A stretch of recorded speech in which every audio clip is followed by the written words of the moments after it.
Euskal Herriko turra izango da, aurrerantzean Frantziako turra izan ere azken mendeetako erakusleio garrantzitsuena. Bilakatu da, mundu mailan hain ezaguna den lasterketa.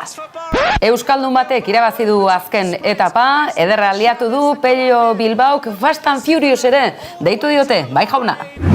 Izan ere ez da gutxiagorako izan eta ederra liatu du baita ere gainera Frantziako turreko antolakuntzak ikurrina bete-betean sare sozialetan bolo-bolo edatu baitu azken orduotan garaipen itzelonekin. Ikus dezakezue Pello Bilbao ikurrinarekin, berealeakoan baina kontraerasoan marka azaldu da eta ikurrina kendu egin du kasualitate zargazki horretatik. Ez dira ez atzean geratu, nola ez ba Diario Vasco eta El Correo Español.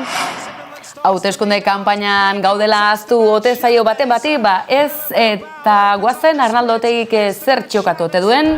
Bai jauna, Pello Bilbao etapa, izoarren Pello. Euskal Telebistako gizonezkoen jarraipena hautatu du Otegi jaunak eta guazen gizon gehiago zitze egitera segidan guazen konexioa zuzenean mesedez Sabin Etxarekin.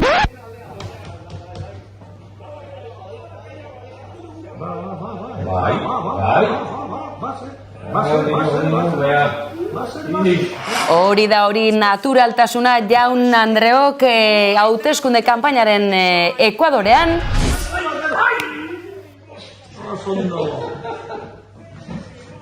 Oso ondo.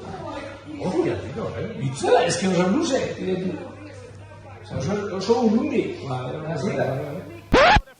Lasai lagunak, edonola ere azken etapa garrantzitsuena da. Falta zaiguna eta hori laster izango da.